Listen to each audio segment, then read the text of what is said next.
বাতাস চলছে আমাদের শ্বাস নিঃশ্বাস, হ্যাঁ। আর আকাশ, এই শব্দ হচ্ছে আকাশ, আকাশ থেকে শব্দ, এই 5টা জিনিস আসছে।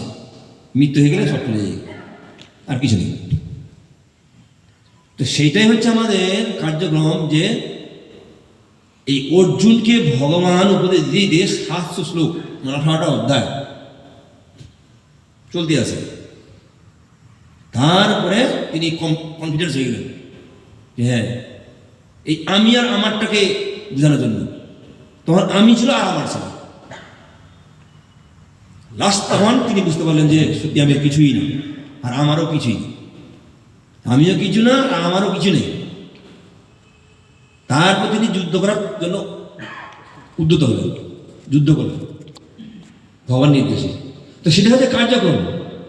আমাদেরও তাই, আমরা জন্ম করেছি, ভগবান আমাদেরকে পাঠিয়েছে এখানে। আমরা কিন্তু চিন্ময় জগতের, আত্মা তো মরে না, শরীরটা মরে যায়। আত্মা চিন্ময় জগতের, সেখান থেকে আসে, ভগবান থেকে আসে। ভগবান আর আত্মার মধ্যে কোনো পার্থক্য নাই, আবার পার্থক্য আছে।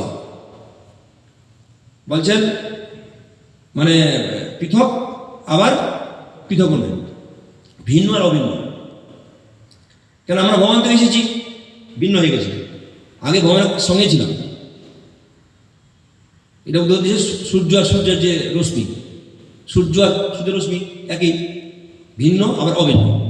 যখন এখানে পড়লো তখন অভিন্ন হয়ে গেল, যখন সূর্য ছিল তখন একই ছিল, এর ভিন্ন হলো, ওখানে অভিন্ন ছিল।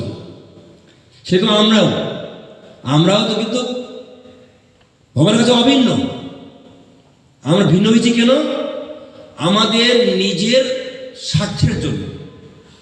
বলে না যে কেউ বইগুলো চলে গেলো আবার ফিরে আসে কেন? খুব রিয়ার কিছু আমাদের কামনা বাসনা থেকে যায়।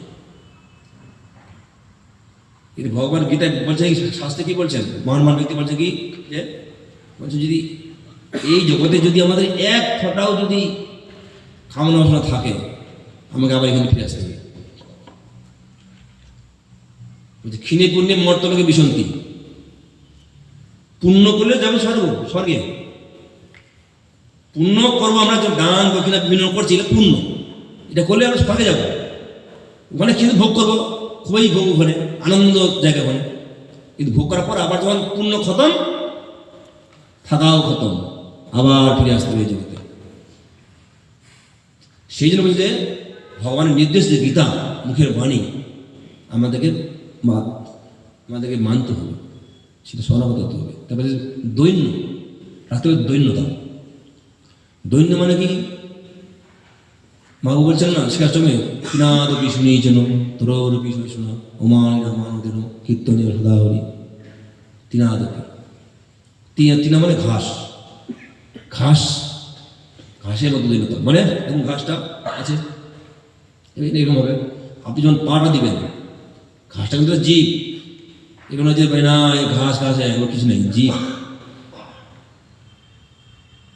কেননা মানুষ তো 84 লক্ষ জন ভ্রমণ করে, কর্ম অনুসারে সে ফল পায়, যেমন কর্ম তেমন ফল। তো ঘাসটাও আগে কোনো একটা জীব ছিল, এরপর ঘাস হয়ে গেছে। বৃক্ষ হলেও জীব আছে, অন্য ছিল, মানুষ ছিল, পশু ছিল, অনেক কিছু ছিল, আবার তার কর্ম অনুসারে সে বৃক্ষ হয়ে গেছে। সে ঘাসটা তিনাদপি শুনিছেন, এই যে দৈন্যতা, তিনে ঘাসের মতো হতে, ঘাস যেরকম আছে, যখন আমরা পাটা ঘাসের মধ্যে দিই, ঘাস কিন্তু বলে না ভাই আমি মাথা নোয়াবো না, আমি একদম সোজা থাকবো, আর তোমাকে কষ্ট দেবো, তোমার পায়ে বিঁধবো। করছে কি করছে ঘাসটা? কি করছে দেখবেন, যখন পা দিবেন, আছে তো পা দিবেন, ঘাসটা আস্তে আস্তে মাথা এই মাঠে যেন পাটা যেন কোনো কষ্ট না পায়, আস্তে আস্তে এই বছর হয়, আস্তে আস্তে নয়ে যাচ্ছে, পা পড়লো একদম সোজা হয়ে গেল, সুন্দরভাবে পা চলে গেল। এগুলো মাথা নোয়ানো, মানে আকর্ষ নাই, বলে এগুলো দৈন্যতা। সে বলছে ঘাসের মতো দৈন্যতা অবলম্বন করতে হবে যদি আমি এই জগতের বন্ধন থেকে বাঁচতে চাই। এই জগতের বন্ধনটা হচ্ছে আমাদের সবচেয়ে কি জঘন্যতম। যেখানে কত দেখে না, এই যে কত রকমের রোগ, এই যে 4-5 বছর আগে করোনা, কি অবস্থা হলো, কাছের মানুষের সঙ্গে কাছাকাছি যাওয়া যাচ্ছে না, কত বড় ভয়ঙ্কর। আর এমনি তো রোগ তো আছেই, আরো যে কত রোগ আসবে তার ঠিক নেই। তাই বলছেন যে যা কিছু আমরা কর্ম করি না কেন, যা কিছু কর্ম করি, কর্ম করবো, কিন্তু সে কর্মটা যেন ভগবানের উদ্দেশ্য হয়, ভগবানকে রেখেই যেন আমরা কর্ম করি, তাহলে ভগবান সেটাকে তিনি রক্ষা করবেন। তাহলে দৈন্য আত্মা নিবেদন, এই দৈন্যতা ঘাসের মতন আমাদের হৃদয়টাকেও সরল করতে হবে, আমার যেন কারো প্রতি কোনো আক্রোশ না থাকে। কারণ আক্রোশ না থাকলে কি হবে, একবার কি হয়েছে আপনারা সবাই জানেন, ব্রহ্মার পুত্র উত্তানপাদ, না মনুর পুত্র উত্তানপাদ, তিনি যখন সারা পৃথিবীর রাজা হন, তিনি ভ্রমণে গিয়েছিলেন সারা পৃথিবী, তিনি মানে প্রজাদের দেখতে আর কি কারা কীরকম ধরনের আছে।